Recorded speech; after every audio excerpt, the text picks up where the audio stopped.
Yes, everyone, what's going on? My name is Howson. This is post-match review. Manchester United 2, Fulham 1. United back to the top of the Premier League. 17 Premier League games away, unbeaten, haven't lost an away game in over a year. Surpassed that year mark now, which, let's be honest, is quite frankly ridiculous. So congratulations to everyone for that. It's the longest run for United since the 17-game unbeaten streak between December 1998 and December 1998 and September 1999. During which time we won this little thing called the treble. You might have heard of it. United have now won 94 Premier League matches after conceding the first goal more of any side in the competition's history. Cavani is the first United player to score with each of their first Premier League goals in away matches for the club. And Pogba scored 3 Premier League goals this season, all of which has changed the game state. Equaliser versus West Ham, got us ahead against Burnley, and then got us ahead against Fulham. Pogba's game, 85% pass accuracy, 21 final third passes, 9 ball recoveries, 5 tackles attempted, 4 won, 3 switches of play, 2 interceptions, 2 take-ons attempted, 2 take-ons completed, 1 shot, 1 goal. Actually, annoyingly, looking like Paul Pogba's come into some sort of form, just as there's a very real chance of him possibly never playing for United again. A lot of people talking about pants off in the comments, and Aaron in the comments saying, am I going smart or casual for the 21 parade? Listen, you know how I'm going for that parade, should that event ever happen. Fucking naked, with a freshly shaved swingers, thanks to Manscaped. Jack says, watched Rio with Howson the other day about being United's defensive coach. Watched his halftime analysis Fulham goal. He would make a huge difference. Wayne says, evening Steve, top of the bastard league. It's where we are. It's exactly where we are. James says, so pleased for Ollie, considering the mess he walked into and the stick he got. The position United are in is an incredible achievement. And I think you're right, my friend. I think you are right. And the records that we're breaking at the moment, like not having lost an away game an entire fucking year, is bananas. Phenomenal. The fact that we sit top of the league is progress. And it's not top of the league after 5 or 6 or 7 games, which happens. And then Dale Boylan's just dropped in a super chat. No question, but thank you very much. Very happy. And I said in my fan cam that I've just done with Adam. I don't want to put goals on this. I don't want to put labels on this. I don't want to put expectations on this. I want to sit here with a drink and I want to survey the view. And I walked saying, I'm happy. I'm chilling. I'm enjoying the position I see myself in. I'm enjoying the position I see this football team in. I'm just happy. And it's not about, well, what happens at the end of the season? Well, who gives a fuck? What's happening right now is good. And it's the most enjoyable football that I've been watching from a Manchester United side in years. And it's the most likeable Manchester United side that I've seen in years. And it's fun watching us again. And it's fun having the confidence that we're going to go and do something in games again. You know? Like we said, the apologies will be written. And if you didn't get them done, the ship has sailed. We don't want your fucking apologies anymore. You can fuck off. Next up, the Scousers on Sunday. I don't know what Ollie's going to do. I could make a case for him to say, rest it, focus on the fucking league, bollocks. But it's also another chance to beat Liverpool. And this is a game of poker now with Klopp. Go strong as if to say, we can handle the pace, can you? And maybe you need to say something like that in the press conference. I think, actually, if I'm in the heavy snow in Manchester, can't take agile. It's not that heavy, you know. It's not that heavy. It's barely sticking outside. It's a bit of slush. If I'm Ollie, maybe in my press conference Friday, I say, yeah, do you know what? The FA Cup's competition that I absolutely love. Will I be going strong in it? Of course I will. I've got a deep squad and we can handle the front on multiple positions. Put the pressure back on Jurgen Klopp a little bit and see how it goes off like that. A couple of people mentioning Donny van der Beek. I thought he should have played tonight, to be honest with you. Whether he plays or not in the FA Cup, I mean, if he's going strong, clearly not. Because he doesn't like him, obviously, or doesn't fancy him yet. So I would be surprised if he was, but I'm happy to be surprised if that's the case. Do I think there's a problem with Donny's attitude because he doesn't get any minutes? No. I think the reason why you're not seeing Telles or Van der Beek too much is with Telles, I think it's potentially down to getting COVID. We still do not know the long-term effects of COVID on athletes. It's far too early to really give an answer on that one. And Van der Beek, he's got great players in his position. Although I don't think that's a good enough excuse. I think he should have played more. Simple as. I think he just should have played more. Wan-Bissaka, thoughts? Not been good. I thought his first involvement tonight was a risky ball, lost the ball, put us in danger. His next one was De Gea dinks a little ball over to him, put him under pressure a little bit, to be fair. And he didn't deal with it very comfortably. His next ball, I think, was to put Pogba in danger, and Pogba dealt with it all right. Then he plays Lookman onside, although I don't put that on Wan-Bissaka, to be honest. I put that on Pogba and I put that on Bay and Maguire. One, why is Pogba in the back line? Get the fuck out of the back line. Get into midfield where you're supposed to be. And then Bay or Maguire are going to pick Lookman up. I still think Lookman's got the beating of Maguire on the feet. Possibly not Bay. Didn't Pogba have COVID? Yeah, but you don't know. United are never going to come out and say, oh, fucking Telles, his lungs are fucked, but Pogba was fine. Obviously, it affects different people in different ways. So, yeah, and is Pogba playing for a move? Fucking potentially. So, I honestly, I don't know. I'm speculating. But back on Wan-Bissaka, yeah, I mean, it wasn't a confident performance from him. I do think he would look better with a good right winger ahead of him, and I think a right winger ahead of him would really help him. But that being said, his performances right this second aren't good, and it does get political. If he's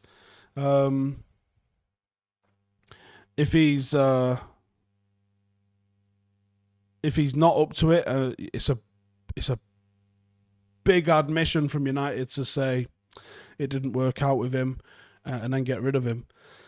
So I wouldn't expect them to do that. Ethan Laird, the thing he can do is keep putting in the 10 out of 10 performances that I've been putting in for MK Dons, because I'm going to be real, you've got to put in a 10 out of 10 performance. If your ambition is to be a Manchester United fullback, you can't go down to League One and not put in 10 out of 10 performances and have people going, fucking hell, look at him. That's what you've got to do. It's a minimum expectation for you to do. Alpha Omega's banged in a super chat. Thank you very much. He says, go for the FA and the Premier League. Europa is for subs. I hope that's how it's treated, but even if we get knocked out of that, people will go mental. Brian Swarbrigg says, Wan-Bissaka is a super chat as well, thank you. Wan-Bissaka positioning and awareness are a big issue. The late challenge and tackles sum him up. Big improvement needed. I think that we signed him at this level and thought we could progress him up to this level, and maybe it's not happened. 50 million was a hell of a price for him, but came on the back of a very, very good season at Crystal Palace, and at the time the Premier League bubble was still kind of riding a little bit high, and I wouldn't have made it. It wasn't it was dear. It was always dear. It probably would have been way happier with a 25 to 30 million pound signing, but United needs to get it done, and Premier League clubs now do not need to sell. I think it'd be more prudent to go back down to the Championship. You can find good players in the Championship and see what's out and around there, or invest into the academy like United have been doing of late, and I think that would be the best thing for us to do. Dale Boyland, thank you very much for a super chat. He says, Pogba better than Bruno. I'd say Pogba's different to Bruno. I wouldn't say better necessarily. He was good again tonight, though. I thought he was good again tonight. I think that's definitely worth saying. Right, I'm going to have a look over at Patreon and see. These are the lads that support the channel. They get a little bit of extra content. There's also a Discord group full of fucking maniacs, if you're into that. And the Facebook group as well. If you're into that, then check it out. Help support the channel. And, oh yeah. So, this is from the Discord group. How much more does Cavani offer over Marshall? He's a centre forward. He's a proper centre forward, and it's as top and bottom as that. I've not been impressed with Marshall for a while, and I'm not sure why. At the start of the game, it looked like Cavani was out left, and I don't know if that was a tactical thing to start the game or whatever, or if it was just an accident of where they ended up in position. But I was thinking, Jesus, is there another player moved out of position to accommodate Marshall? It's madness. Lash says, why hasn't Laird been given more of a chance? That's another super chat. Thank you. Injuries. It's the only reason. Injuries. He's a 5-star potential player. He's fucking belting. And it's... he's out on loan now and doing very, very well for MK Dons.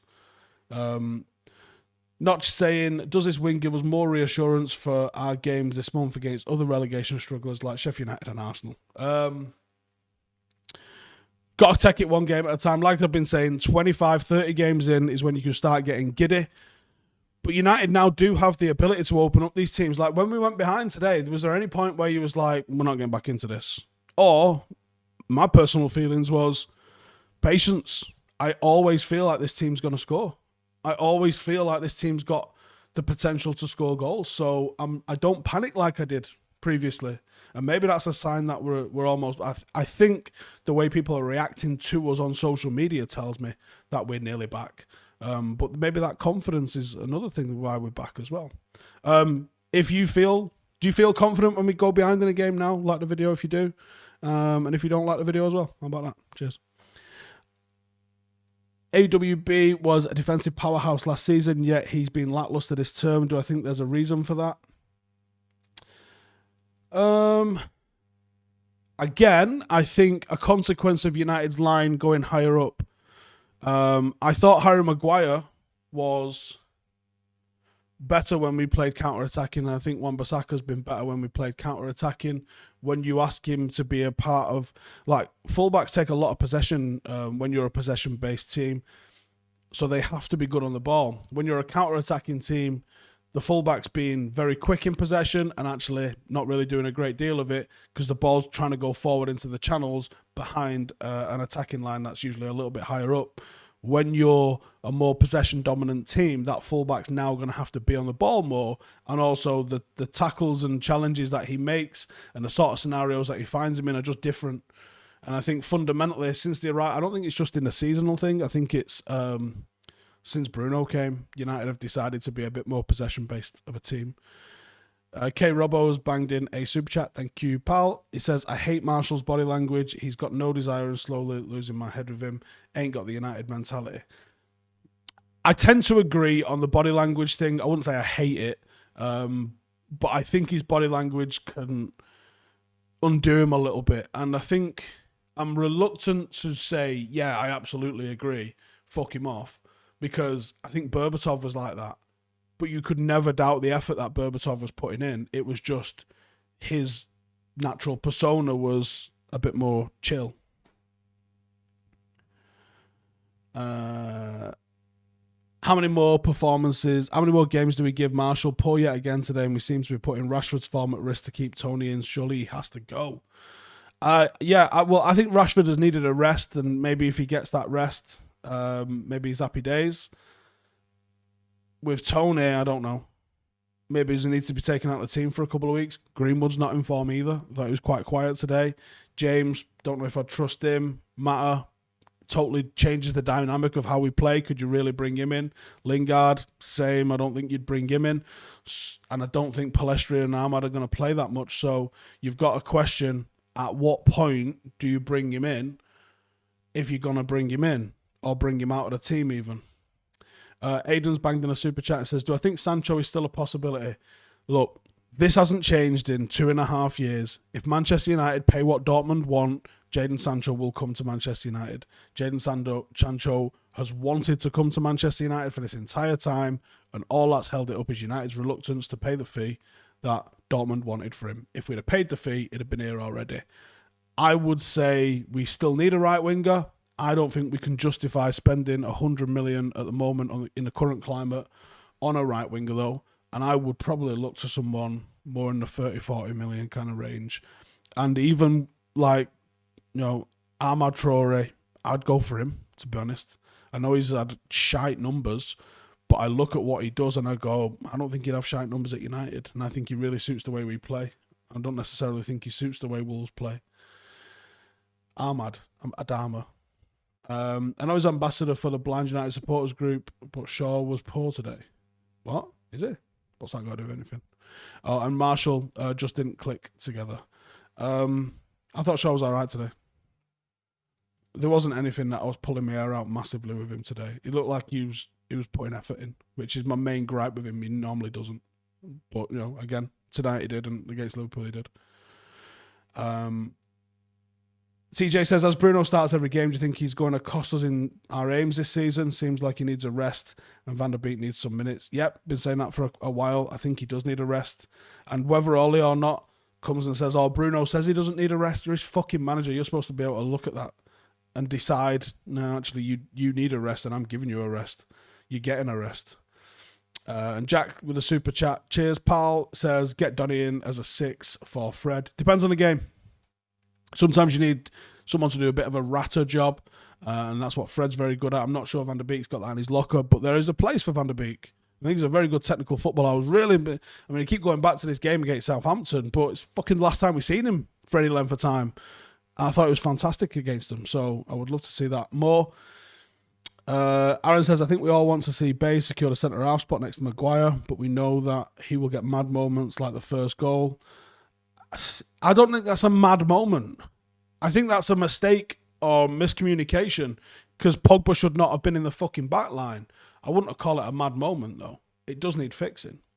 Is this why Ole seems to prefer Lindelof, especially in the big games? I think he goes with Lindelof because of the ball-playing ability of Lindelof. It's a quick outlet to be able to play. And if you're playing Maguire at centre-half, McFred in midfield, you need to be able to, if you win a ball in the back line, be able to play a ball into the final third, into a channel to be able to create something. And I'm not sure on Bay. Well, I am sure, and I don't think it's there on Bay, but I know it is there with Lindelof. Is Marshall tactically inept? He looks more reactionary during games rather than thinking steps ahead. Couldn't answer that. I don't know what he's being asked to do. Do I think certain players like Marshall Greenwood, for example, may be being affected by lockdown and the effect on personal lifestyle, e.g. going out with meals to unwind and everything?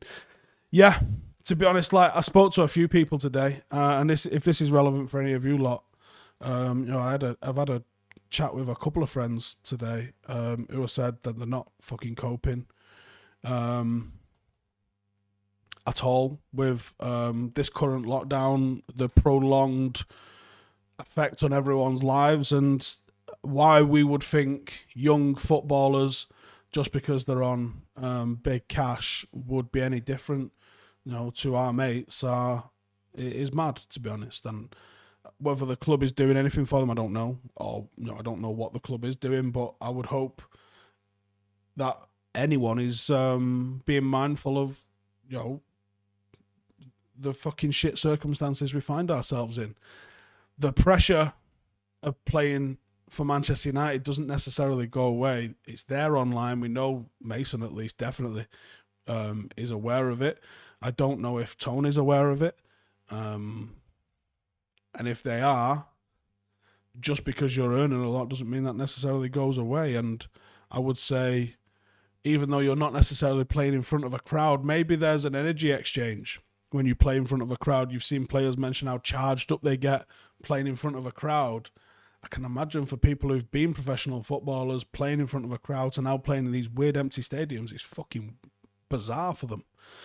So, yeah, I think that's a good shout. That's from Jabir. I think that's a really good point, to be honest, and a really good observation. Maybe it is something we're not considering. I think Mason's,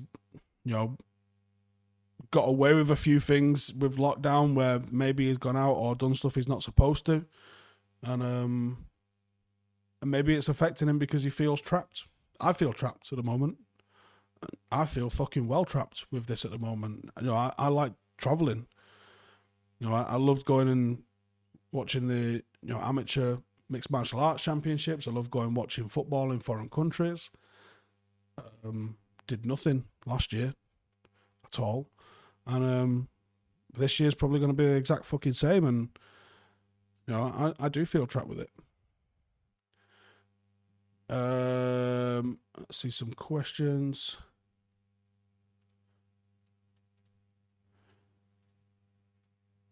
Do I think Fulham will stay up, given how they played tonight? Change of subject. I think Fulham I think they look decent under Scott Parker. They seem to have picked up a load of players that was just rejected from academies like Adarabiaro and people like that, and they seem to be doing all right. With that caliber of player, they could end up yo-yoing it a little bit. But yeah, Scott Parker's doing a pretty decent job of them. If Jack Grealish was to join us, where do I think he would play, or would we rather a different type of player? I'm torn on Grealish because half of me thinks he's fucking top. Get him and figure it out. A bit like, you know, when we had Welbeck, Chicharito, Berbatov, Rooney, and signed RVP, and you're like, how the fuck's this going to work? Don't worry about it. It'll work, and it'll be top, and maybe you'll win something.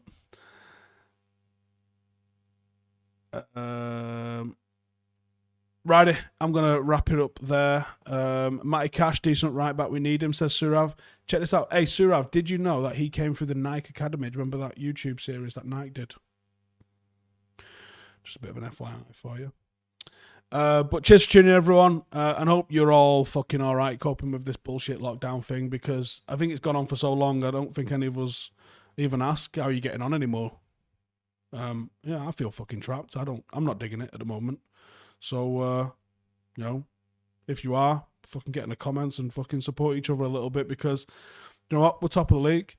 Let's have a look around. Let's enjoy the moment for a bit. You know, life's good, really, on the football front. Won't be going to the fucking pub or going cinema or anything like that for a while. But, yeah, it's all good. And I think Macca's about to go live if you want to go and check his out. So I'll catch you lot later.